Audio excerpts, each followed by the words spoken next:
Yes, I wrote this book called Nullification, and the argument in it basically is as follows, that right now our federal government basically does whatever it wants without any constitutional restraints, and in fact, if you raise the issue of the Constitution, you say, where do you get the authority to do thus and so, they laugh. They actually laugh at you.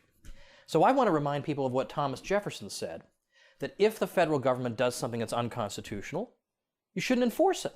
Obviously, if a law is unconstitutional, it's not a law at all.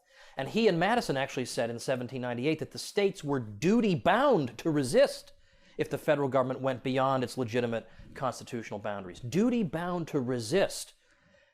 And as a matter of fact, you can summarize Jefferson's argument really in just one sentence, which is that if the federal government is allowed to have a monopoly on determining what its own powers are, we have no right to be surprised when it keeps discovering new ones. Neo-Confederate. Well, actually, no. I think it's important to point out that northern states had recourse to these principles more often than southern ones did. So I think that's actually a misconception that you're operating on. Slavery. Well, no. Actually, nullification was never used on behalf of slavery. But you know what it was used on behalf of? Slavery?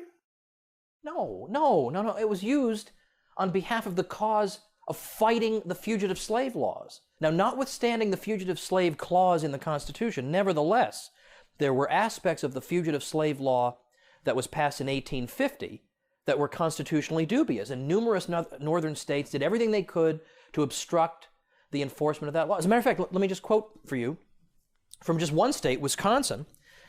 The state legislature, the state Supreme Court fought against that. But here's just a handbill that was distributed on the streets of Milwaukee in the 1850s. And notice, it's arguing that the states can resist unconstitutional measures by the federal government. Listen to this.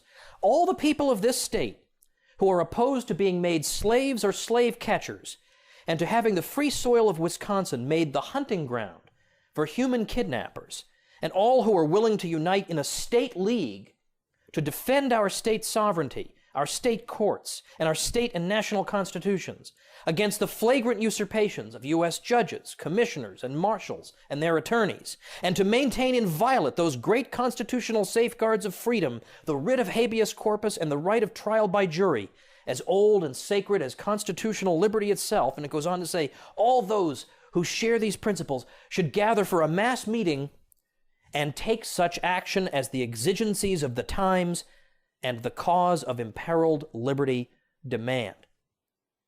So I think it's really a mistake to associate these principles. Racism. No, I mean, did you hear what I just said? I think it's very important to understand. This was used to defend blacks who had run away. Racism.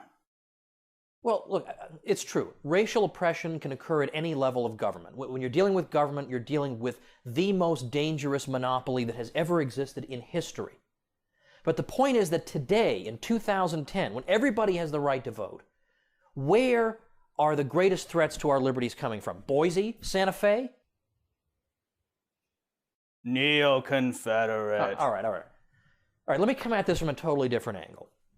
Let's look at the causes on behalf of which nullification was employed in the 19th century, beginning with 1798, the late 18th century, when it was first sort of codified, as it were, in the Virginia and Kentucky resolutions.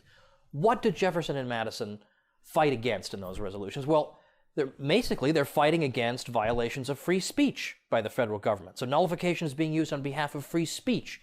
It's used on behalf of free trade. It's used to fight against unconstitutional searches and seizures.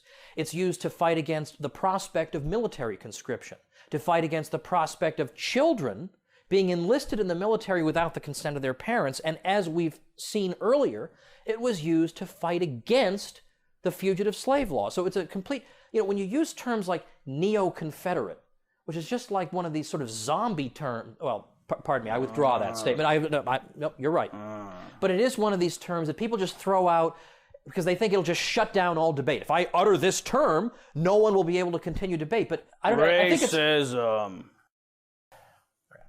I'm thinking maybe we're really not making progress here. I mean, I'm trying to make arguments that are at least reasonably thought-provoking, and you're just throwing... Racism. Yeah, see, you're just throwing code words at me and scary-sounding propaganda words. See, that's not an argument. That does not count as an argument. I've already answered all this. No, that is not a substitute for an argument. You try to do this all the time to people, and this has got to stop. The zombies are doing too much of this. This has got to stop. We have to have real arguments. If you're just going to sit there and throw words at me instead of making an argument, I mean, if you're not even going to use your brain. Brains.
Now, what does all of this mean in this great period of history?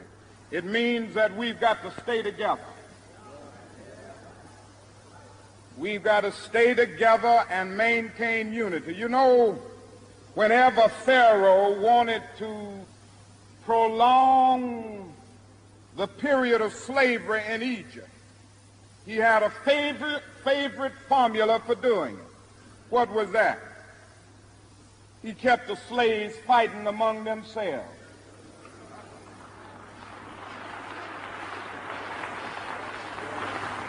But whenever the slaves get together, something happens in Pharaoh's court, and he cannot hold the slaves in slavery. When the slaves get together, that's the beginning of getting out of slavery.